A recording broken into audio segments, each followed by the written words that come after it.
4 people were arrested and charged with the trafficking of a 12-year-old minor, but they've already been granted bail. So you got to ask yourself, why is the Liberal government normalizing crimes, you know, type of crimes against small girls and small boys? Why are they normalizing this? Why are these people allowed out to walk amongst us? Come and join me. I'm just getting back from downtown. I went and checked out the Ontario Art Gallery and the Paul McCartney exhibit.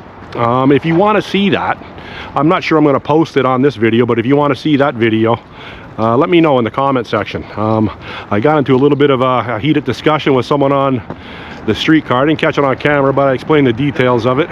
And I walked from Yonge Dundas Square up to Yonge and Bloor, and I had a discussion with a homeless person, or a perceived homeless person, for a few minutes. If you want to catch that conversation, then I do a little walk and talk of what is currently affecting the great city of Toronto and the once great country of Canada. Stick around. Little public service announcement. I'm just going into the AGO here to look at a Paul McCartney photography display, and I just got off the 505 Dundas streetcar, and I'm about 6 stops before getting off at Dundas and Beverly. This guy gets on, dressed all black tie. He's got a short, tight haircut, dyed blonde, wearing black glasses, black mask. Well, first of all, he comes in, he walks in. I'm right at the back of the streetcar, so there's a few people there. He comes in and starts pacing, like right in front of me. So, okay, no problem. So then he sits down and he starts playing with his knuckles, like pretending like, or indicating that maybe he has a hand injury, predominantly favoring his left hand. So, which leads me to believe he's a southpaw. So I'm dressed how you see me right now, glasses on. So my stop's coming up. Someone's already requested to stop. So I get up and he's standing in front of the door. He turns around and he says, "Don't do that." I go, "Don't do what?" He goes, "Don't come up behind me like that." I go, "Get out of the fucking way. Get out of the way." So then he starts getting mouthy. I go, "Get off." I go, "Get off. Let's go. Let's go." He goes, "I don't want to fight you." I go, "That's smart, buddy." I go, "That's smart." I go, don't act like you're a tough guy, because you're not. And of course, and I waited for him to get off, and he didn't get off. Young guy, I'd say mid-20s. So my point being, it doesn't matter what you do in this city. Doesn't matter how you mind your business. There is always going to be someone that is going to try to intimidate you, or worse, try to physically assault you. Now, it just so happens I'm prepared for that, and I'm amped up. I am amped up. Anyhow, so the guy made the right decision. I can assure you of that. But this is the type of people that we're dealing with in this city. And unfortunately, I didn't get it on camera, but it is what it is. Trust me, it's a true story. Anyhow, I'm going to go into the AGO, and this is the first day to view the Paul McCartney photography display. If you are an annual pass holder, which I am, I believe it's open to the public sometime in March. I'll put that up on the screen. I don't even know if you can film in here today or whatever, so I don't know, but we'll see how it goes. Just leaving the gallery now, and I'm walking east on Dundas towards Yonge and Dundas. This is what passes for art in Toronto these days.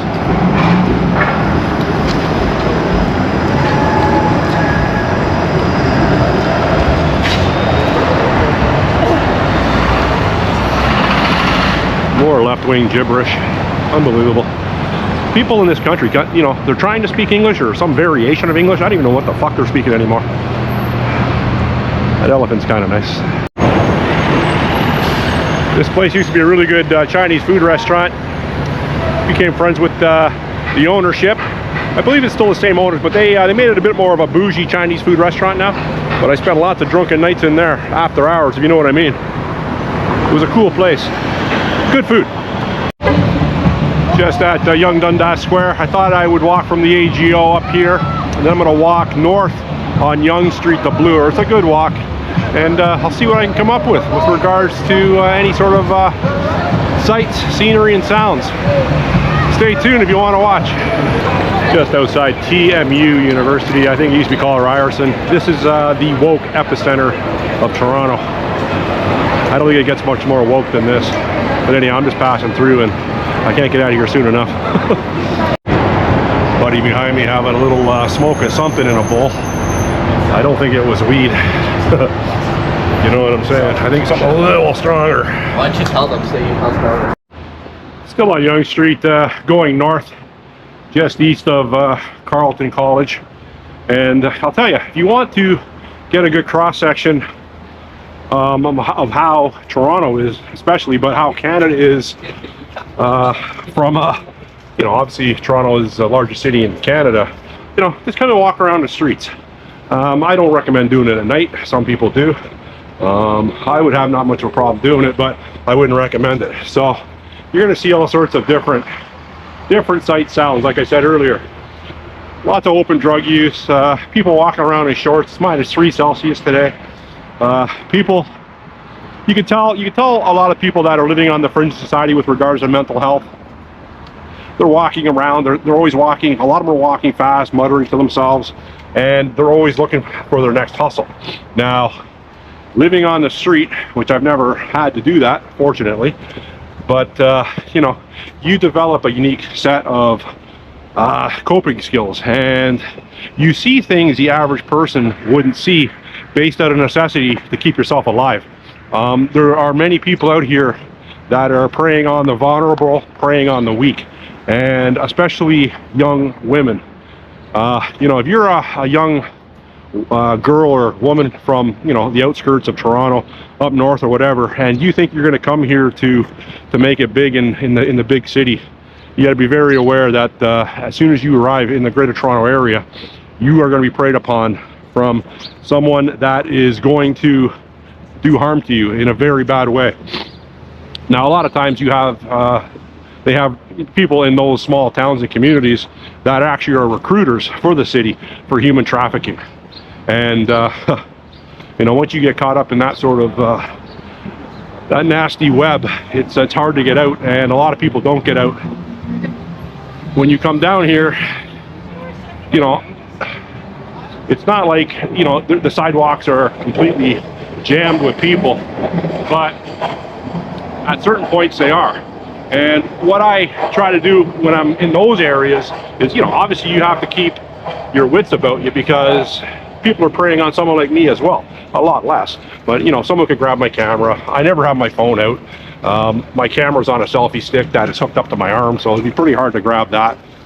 But, and my wallet's tucked away, you can't get that. So there's just some safety things that you have to be cognizant of, because people in this country, due to soft on crime liberal policy, they don't care. They don't care. They have a false sense of security, whereas they think they can commit crime, even violent crimes, and they'll spend very little time in jail. Now, a lot of these people that are caught doing these crimes are, you know, obviously they've been arrested and charged multiple times. Some people hundreds of times. So they know the system very well. They know how to cope within jails, provincial jails, and federal prisons, the prison system. So to them, to get picked up, it's just they go in, they get released. A lot of times they don't even see any length of jail time or prison time, because the Liberal government wants chaos on these streets. They want violent offenders on these streets to disrupt the way our lives, our day-to-day lives are. And now you can look at, well, for example, a member of Parliament, Larry Brock. He is a member of Parliament for, I believe, Brantford, and I believe he's a lawyer, and I believe that he was a former Crown prosecutor in Canada. Now, I just seen the other day, or I saw the other day, that he did a little video outlining 4 people were arrested and charged with the trafficking of a 12-year-old minor. I think it was a little girl, and I believe she was 12. I'll confirm that on the screen. But they've already been granted bail. So you got to ask yourself, why is the Liberal government normalizing crimes, you know, type of crimes against small girls and small boys. Why are they normalizing this? Why are these people allowed out to walk amongst us? You know, it all ties into the broader picture of the Jeffrey Epsteins of the world and the Jimmy Saviles of the world. There is apparently a large appetite for PDF files in the world, and it's a very lucrative business. I'm to understand it's right up there with dealing drugs. And a lot of the cartels, they deal in people as well, and minors, and all these war zones that are perpetually being started and propped up through Canadian taxpayer funds. A lot of kids go missing. You know, war is a perfect cover, a perfect guise to go and kidnap little children for the PDF industry. And a lot of people, like I've said in my videos before, are really getting upset with it, and to the point where they're going to start taking things into their own hands.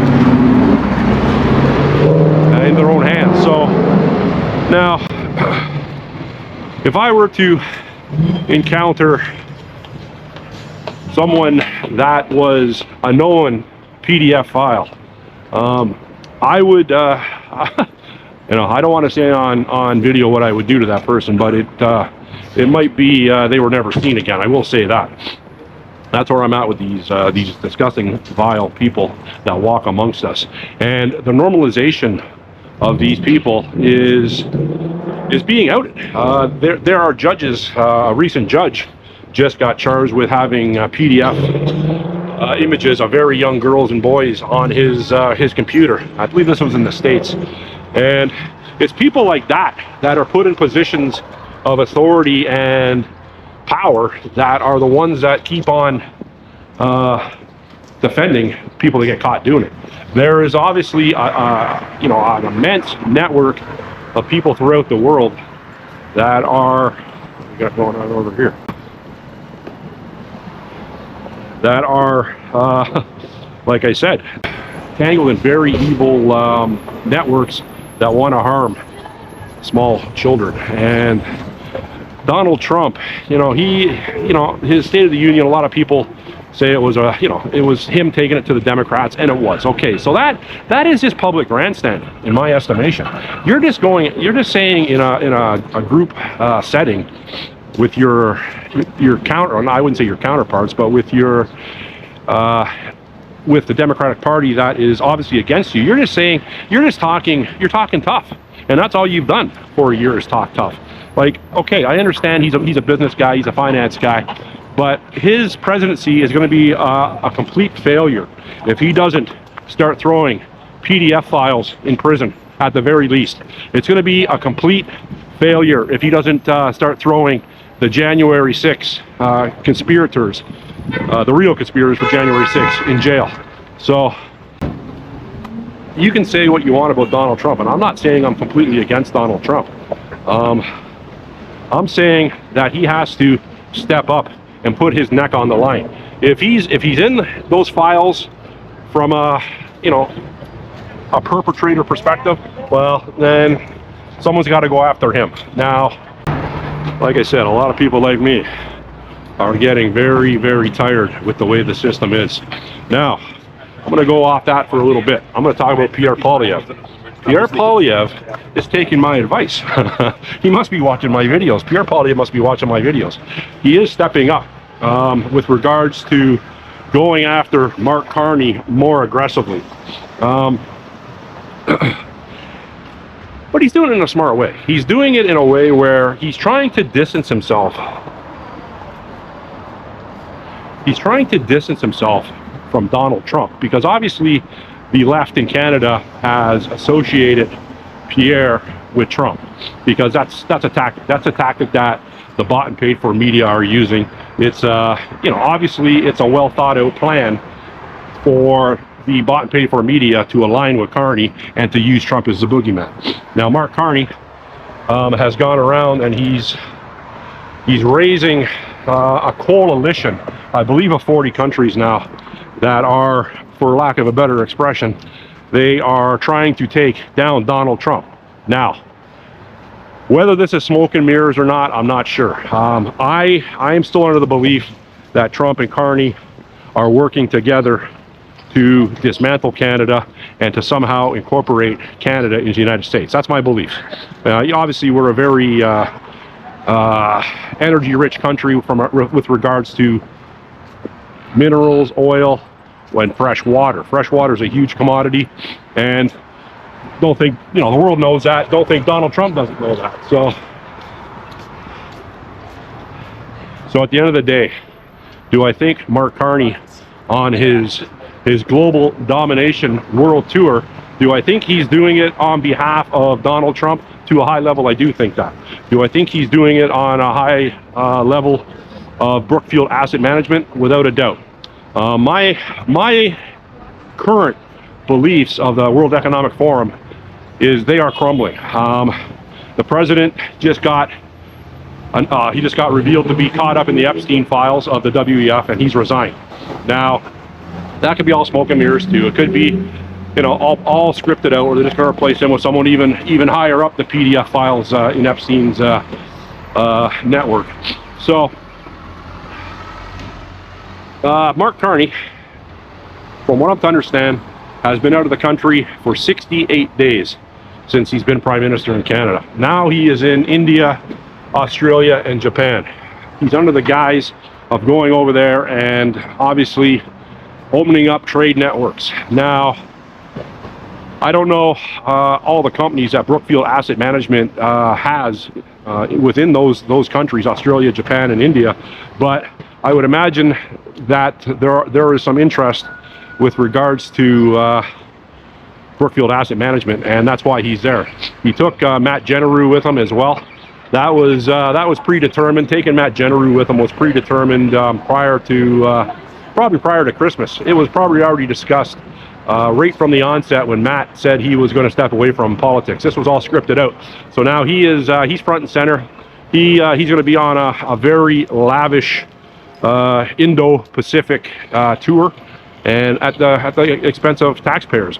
There's something about Matt, I'm jumping around here a little bit, but there's something about Matt Genereux that, now that I've paid more attention to him, that it's very suspicious. Oh, okay, I shouldn't say suspicious. There's just something about this guy that is not sitting on the level with me. His wife apparently is a surgeon. I don't know much about her, but this guy, like I've said in one of my videos before, he seems very effeminate. Very, very effeminate. And I don't think, from what he did, from a political perspective, I don't think his internal fortitude is geared up to handle this sort of pressure. I think he's gonna crack. And my prediction is he's not gonna be in politics for very much longer.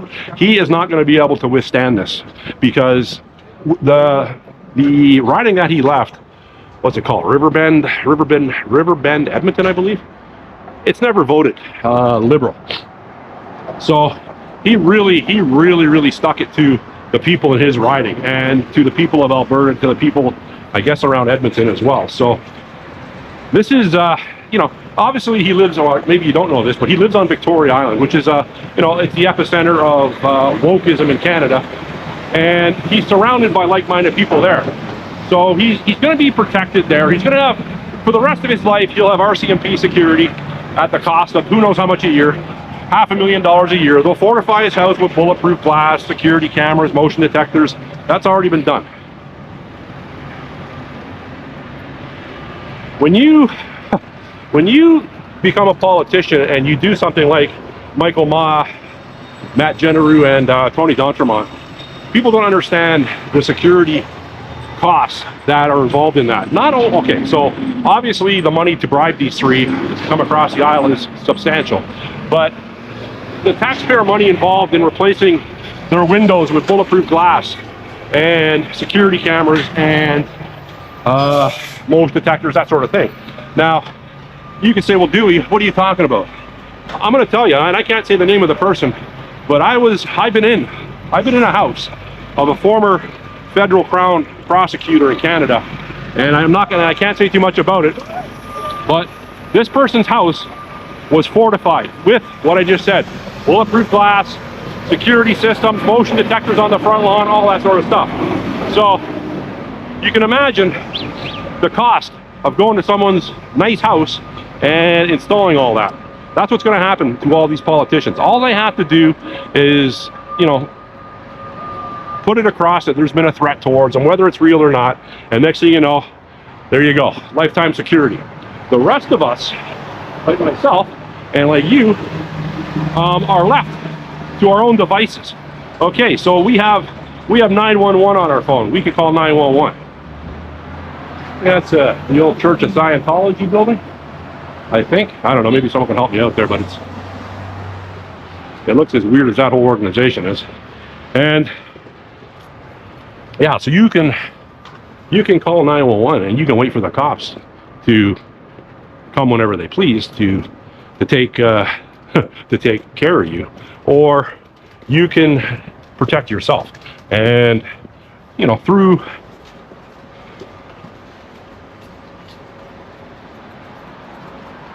you can protect yourself through, you know, fortifying your own house, situational awareness, watching YouTube videos on how to protect yourself, take self-defense courses, boxing lessons, wear protective clothing, stuff like that.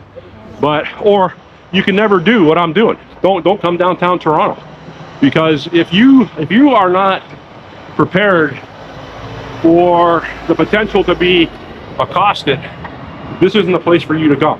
You stay away from it. And a lot of people do. Obviously, a lot of people live down here, and they have to come down here. And people are used to it. And people don't walk around with the mindset that something's going to happen to them. And that's not my mindset. Obviously, I'm not a paranoid guy, or I wouldn't be walking down here, especially with a camera. If you want your situational awareness heightened, don't do what I do. Don't put a camera in your own face and walk around, because you're making yourself a target, and I understand that. But to a certain degree, I'm aware, right? I always have my bad eye looking around. My left eye is substantially weaker than my right, because I have degenerative eye disease in my left eye, but that's a me problem. That's not your problem. I'm not whining about it, because I try not to whine, much to some people say in my comment section. But anyhow, I'm just coming up to Yonge and Bloor, and it was a relatively uneventful walk. I didn't see too much, a little bit open drug use, but other than that, it wasn't too bad. So in closing, Pierre Poilievre is stepping it up with Mark Carney. With regards to Mark Carney, he's calling him out on what he should be calling him out, which is what every sane person does call him out on: homelessness, the cost of groceries, the drug epidemic, the cost of rents in Canada, the unaffordable mortgages, the housing bubble, all them sort of things. He's coming out and he's ramping it up, which is good. So today, Pierre Poilievre is back in my good books, and he's got to keep that going, because he's our only voice that we have. Obviously, when you have a liberal, tyrannical, communistic government and a huge like mindset in Canada with those type of people, it's an uphill battle. It's a never-ending struggle. And you know, I wouldn't want to be in Pierre's shoes. Sure, he makes a good salary and whatever, but at the end of the day, it's very taxing and it wears on you. So my hat is off to him. I hope something can be done, but he's got to keep going the course at the very least. He's got to keep the pressure on that fork-tongued lizard, because without him, there is no checks and balances with Carney. He doesn't care about rules. He's not a politician. He's an aristocrat, globalist banker that's always got his own way. And we, the people, have to ensure that he doesn't get away with what he's doing. How you doing, brother? Good time, my friend. You're not on camera. You doing okay? Yeah, I'm alright. Yeah? Probably working towards my goal. Yeah, what's that? I'm trying to get a bed, a sleeping mat, and a heater so that I don't freeze my ass off outside. Yeah. I don't know how much longer I can sleep in the lobby of the bank. Yeah, well, probably not that much longer. Yeah. How long you been on the street? Well, on and off probably since COVID. Oh, that long, 5 years, right? Yeah. 5-6 years? So the problem with like I was working full time. I have my own renovation company. Okay. I just did a reno up on the Davenport, and they decided they weren't going to pay me. So That happens, yeah. Yeah. So I see the Milwaukee hat. Yeah, the face. Yeah. So I'm not out here because I want to be. Yeah. Where are you originally from? I was born in Newmarket, grew up here. Newmarket. Yeah. I did a job at Thunder Bay, and then from Thunder Bay I ended up in Wawa. Yeah. And I got a 6-month contract at Wawa to renovate some hotel rooms and build a couple kitchenettes. Yeah. So I did that, and then I saved up about $5,000. I come back to Toronto because I was in the hospital in Davenport, and I was there for 4 months. Something with my teeth and shaving, and then they decided they weren't paying me, so I ended up fucking home. Was there a girl involved? No one involved. Okay. Just the owner's wife. Yeah. I get what you're saying there. I get what you're saying. Yeah. And then he sat there, he says to me, well, why should I pay you for something I could have done myself? He said, well, if you could have done it yourself, you would have. Huh. Right? Yeah. No argument. So I knew I was right. They were just paying bricks. Right? And I didn't have a contract with them, so there's no way I could compete against them. What's your name? I'm Steve. Dewey, Steve. Hey, please meet you, man. Let's do a little video, but you're not on it. That's all right. You're not on it. Yeah, so like I said, slowly trying to... Well, your voice is on it, but your face isn't on it. Oh, that's okay. Yeah. So I'm slowly trying to get towards my goal. Yeah. I figure if I can get something warm enough to keep me going, I could probably build a little shack somewhere, like camouflage it. Are you here every day? I try to be. I'll Yeah. be here tomorrow, but I need to take a couple days off so I can go explore somewhere to build a camp. Let me ask you this, Steve. Today and tomorrow I'll be here. Let me ask you this. Has the political environment in this country contributed to your situation? I'm going to have to say yes. Yeah. So last year, when I was here, so I was only here for a short time, job, but I couldn't get a job to save my life. We had 750,000 legal Indians here, and every one of them was, almost every one of them was in Toronto. And we got, wars going on in Brampton, with all the different ethnic groups fighting against each other. I don't have anything against people from other countries at all. Yeah, me neither. In fact, I welcome it because, we live in such a mecca of beauty that people just don't get it. Like the music, the food, clothes. You could go to a different part of the world every day and never leave Toronto. You know what I mean? So we live in a really beautiful place that way. The problem I'm having is that they come here and they become sympathizers for the problems in their country. If you came here in the first place to have a new life, why would you bring your own troubles here, right? You start your wars here, you expect us to defend you, you're fighting, you're attacking our people on the street because we won't pray for Palestine, Yeah. They're like, you gotta give us a break here, man. So, based on what I'm hearing from you, you're more conservative than you are liberal. I don't think I'm either or. You're a centrist. Yeah. You're in the middle. Yeah, because I don't really hate anybody from other countries. I just hate. No. I'm not saying you. No, you made that clear. You don't hate people from other countries, but what I'm gathering is kind of my mindset. Whereas assimilate to our culture, not the other way around. Right, yeah. Not the other way around. And also, Steve, like you said, they brought in too many too quick. Yeah. Too many too quick. We kind of. So, go ahead. I was talking with this guy from Palestine the other day. Okay. And I said, hey brother, can you do me a small favor? He said, what's up, man? I said, can you pick up that stone there? He goes, okay. I said, well, now face the country that you're against. I said, and throw it. He goes, I said, but it's too far. It's not going to do anything. I said, yeah, so that's what the protesters are doing, bro. You're throwing little rocks from here. It's not doing anything. You want to help the country? Go home and help the country. Yeah, that's fair. That's a fair assessment. We're not going to give you a gun so you can go and blow your neighbor away. But that's what you're after. You're not going to get that. Well, we hope they don't. We hope they don't. Okay, brother, I got to get going. Okay, brother. Dude, it was nice to meet you, man. You too, man. God bless. You too. Stay safe. I didn't get Steve on camera there, but I would say he's a little younger than me. He's a white dude. Hopefully he picked up on the camera, the audio.